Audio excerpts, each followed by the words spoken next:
Hi everyone! Welcome to my video presentation on self-regulated learning.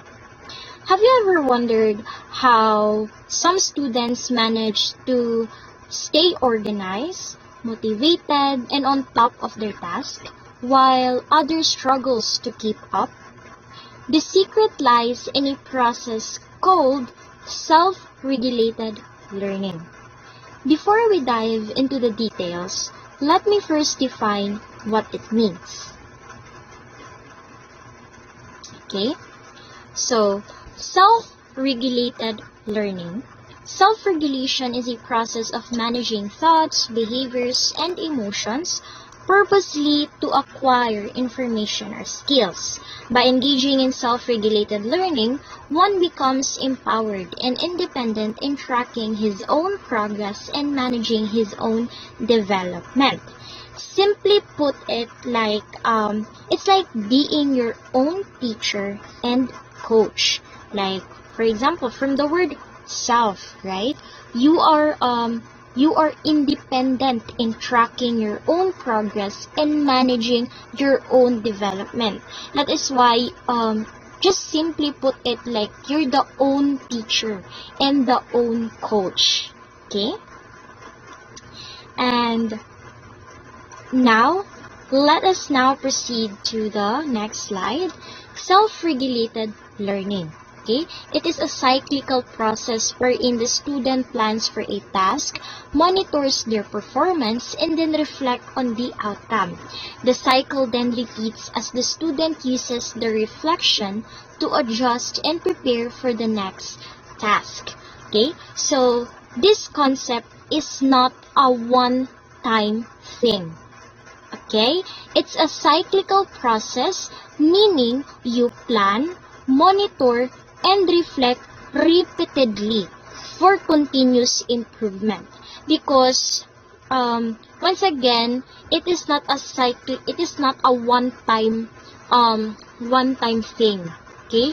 It doesn't mean that if it's not effective, you will stop.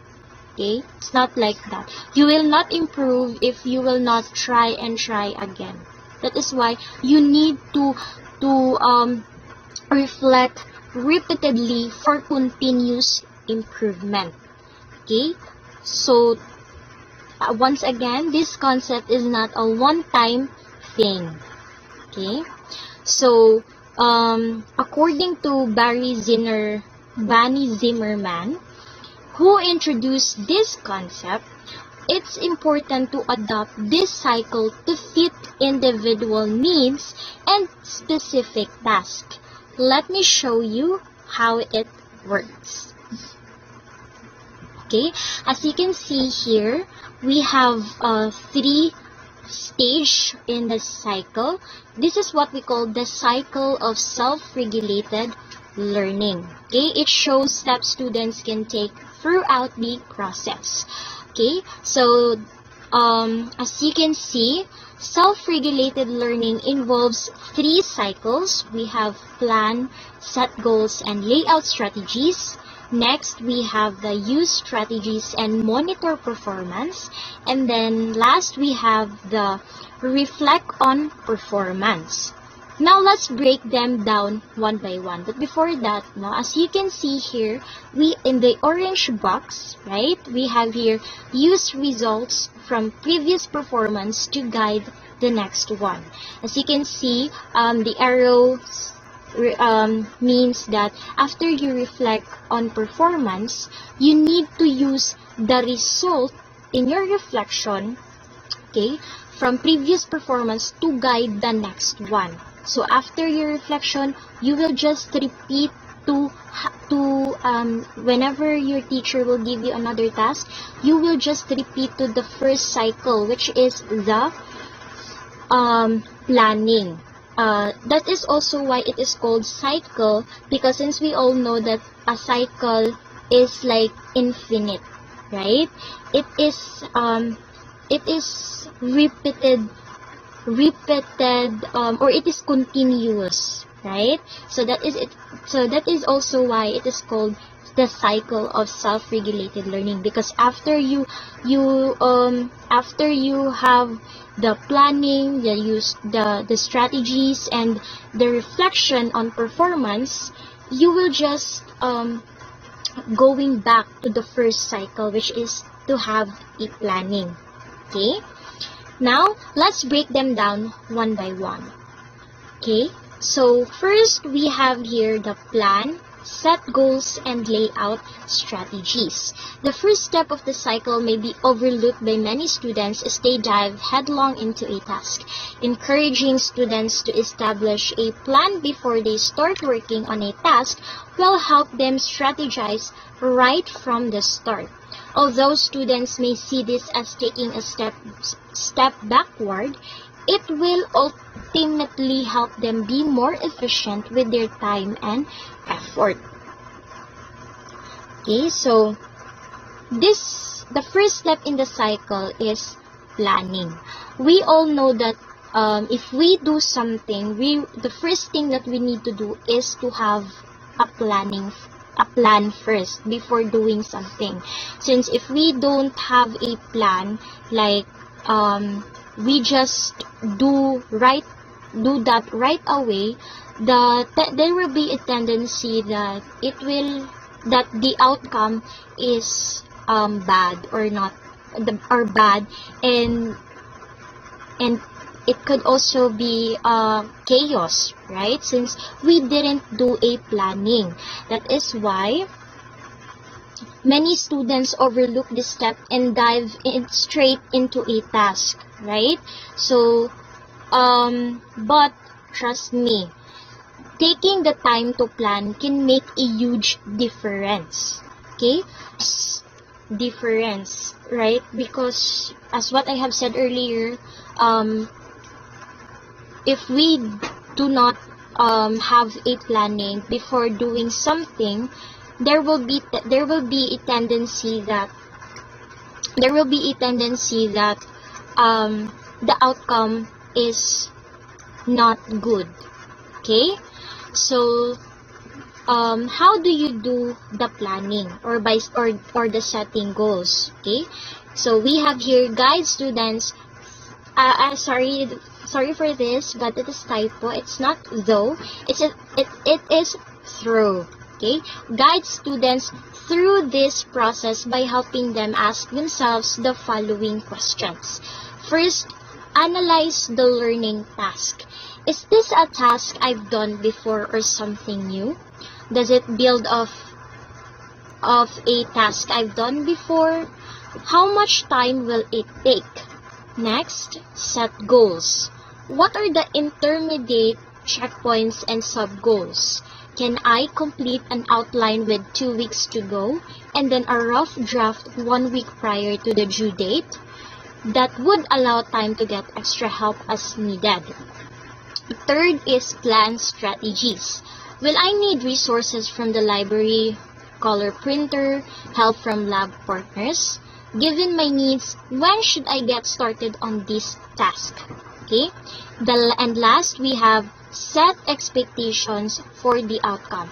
Given how much time I have available, my strengths and weaknesses, what type of outcome would I like? Do I need to ace this, or is it okay if I can just complete it successfully? So I have here an example for you all to better understand it. Okay, for example, imagine you're working on a big research project. You might plan to complete an outline 2 weeks in advance, a rough draft 1 week before, and give yourself time for revision. Because if you will do it 1 day before the deadline, of course, you will be cramming, right? I know that you're already familiar with that word. You will be cramming. And cramming is actually not good because aside that you don't have enough time, there will be tendency that the outcome of your project is bad. Okay, there will be a tendency with that, and we don't want that.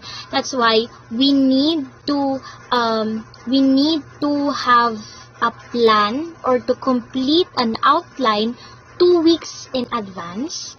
Okay, 2 weeks in advance, a rough draft 1 week before, so that you will give yourself time for revisions. Okay, so by breaking the task into smaller, manageable goals, you'll reduce stress and stay on track.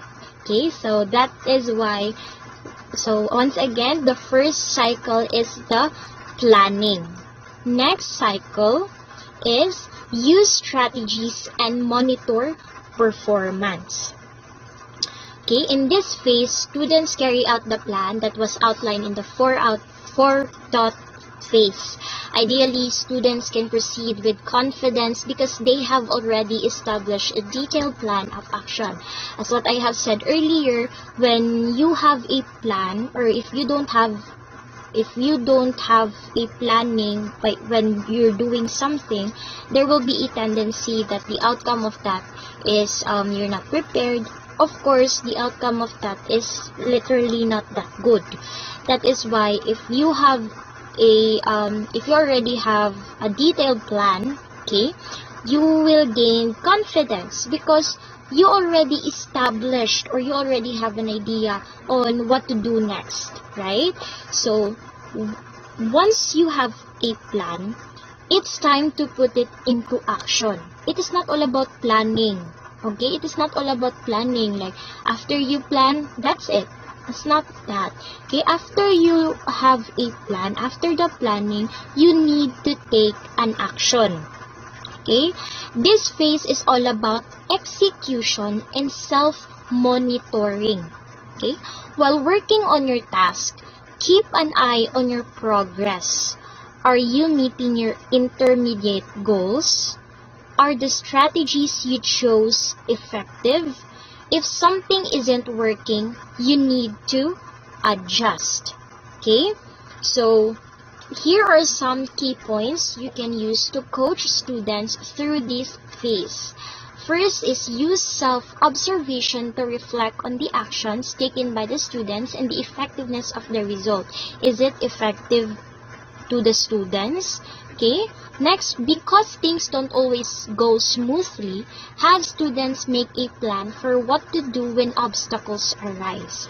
You need to have a plan B so that whenever the plan A didn't work, you have a backup plan. Okay? You need to plan for what to do when obstacles arise. Next, prompt students to stick with the strategies even though it may be tempting to revert back to known but ineffective strategies. Unfamiliar approaches may feel inefficient at first, but learning the method can be as important as learning the material. It means here that it's not necessary to just stick with just one method. If that study method that you're doing is not effective, don't hesitate to try something new or to try another study method, because if you will just keep on doing the same thing, like the study method that you're doing, since you believe that it will work someday, but it would take time, don't hesitate to try another method so that you will know what method is best suited for you. Okay? Next, have the students monitor their progress on the intermediate goals and the strategies they are using. At the same time, you can also monitor their progress and offer feedback. So I have here an example for you all to better understand. So for example, if a study method isn't helping you retain information, don't hesitate to try a new approach. Okay? So as what I have said earlier, if the study method that you're doing is you observe or you notice that it's not effective, do not hesitate to try something new. or to try another method or study method that would perfectly suits for you. Okay, do not hesitate, because if you keep on doing, or if you keep on using that same method, even though you already notice that it's not effective for you, there will be no change, there will be no improvement. That is why do not hesitate to try another study method if the method that you're using is not effective. Okay, so the key here is persistence. Okay, even if a strategy feels unfamiliar or difficult at first, stick with it, since we know that everything is hard at first, but eventually you will just be thankful that you tried that, even though it's hard at first, right? So learning the method is often just as important as learning the material itself. Okay, now let us move to the last cycle, which is reflect on performance. Okay, so finally, after completing the task, it's time to reflect. Reflection isn't just okay, so many students focus solely on the extrinsic outcome of their grade. When we say extrinsic, class, it means that you're doing something not because you want to do that, but it is because you want to receive, or you want to gain a reward, or the reward there is the grade that you will gain after doing this cycle, right? So it is not just all about the grade, no? It is not just you don't just solely focus on the grade that you receive, but instead it's about understanding what worked and what didn't. Okay, you need to understand after doing the cycle, after when you already in the reflection on performance, you need to understand what worked and what didn't, so that the next time you will do the planning, or you will repeat the 3 cycle, right? You will know what to change. Okay, since you already understand na, this one is not effective for me, so I need to change this one. This one didn't work for me, so I need to try another one. Okay, because once again, if something is not effective, do not hesitate to try something new. Okay, do not give up to try something new. You need to be persistent. Okay, so you need to ask yourself, okay, here are some key points you can use to guiding students' self-reflection for continuous improvement. Ask students to evaluate their own performance and their results. Students should compare their performance to their original goal rather than comparing themselves to others. You need to stop comparing yourself to others, because we have different kinds of strategies. Okay, if that method is effective to her or to him, that doesn't mean that it's also effective for you. And also, if what method is effective to you, it doesn't mean that it will effective to other people. That is why you need to stop comparing yourselves to others. Okay, you just need to compare your performance to your original goal. Okay, next is reflect on the effectiveness of strategies used. Reflect on the effectiveness of the strategies used. Did they select an appropriate strategy? Did they follow through with the selected strategy? Okay, you need to ask your student with that. Okay, you need to ask if that method they are using, or that strategy that they are using, is effective or not. Okay.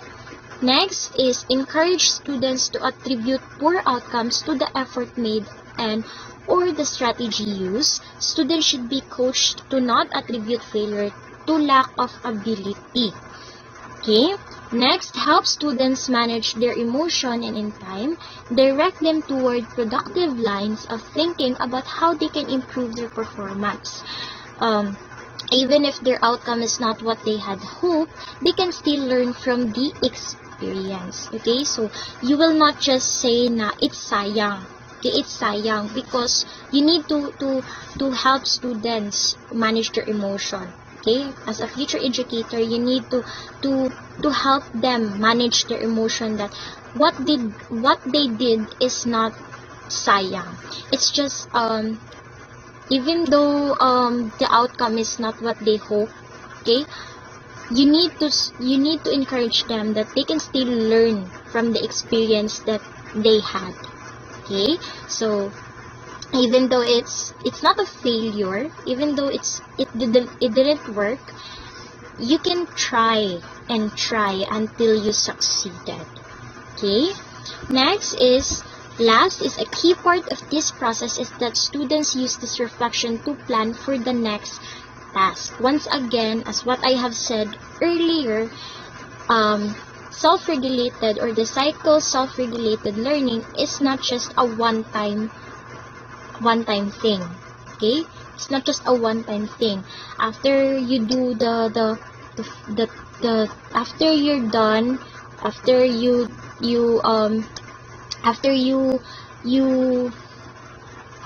what do you call this, after you are done with the cycle, you can have another cycle. You can go back to the planning. You will just go back to there. Okay, so in reflection also, it is a key part, okay, or the process that student is used to reflection to plan for the next task. Okay, that is why in reflection, it is not just all about the extrinsic outcome or the grade. It is all about understanding if it worked or not, or it didn't. Okay, so how will they adapt their planning strategy in time management and self-monitoring? Okay, so for example, if you didn't perform as well as expected, think about what you could do differently. Okay, so you don't give up. Okay, don't give up. Just think about what you could do differently. That is why, as what I have said, you need to try and try another method if that method is not effective for you. Okay, was it poor time management, ineffective strategies, or something else? Don't see this as failure. Okay, don't see this as failure. See it as an opportunity to grow and adapt for future tasks. Okay, so now let's move on to the conclusion. Okay, in conclusion, self-regulated learning is a game changer. Okay, so by planning effectively, monitoring your progress, and reflect on your performance, you can take control of your learning journey. Remember, this is a skill that takes practice. Okay, but the more you use it, the better you'll become at managing your task and achieving your goals. That is why do not see this as a failure. Instead, use this as an opportunity to grow and adapt for future tasks. Okay, so but the more you use it, the better you'll become in managing tasks and achieving your goals. Okay, so that would be all for our topic for today. Thank you so much for watching. I hope you learned something valuable about self-regulated learning. If you have any questions or thoughts, feel free to leave a comment. See you in the next video. Bye bye.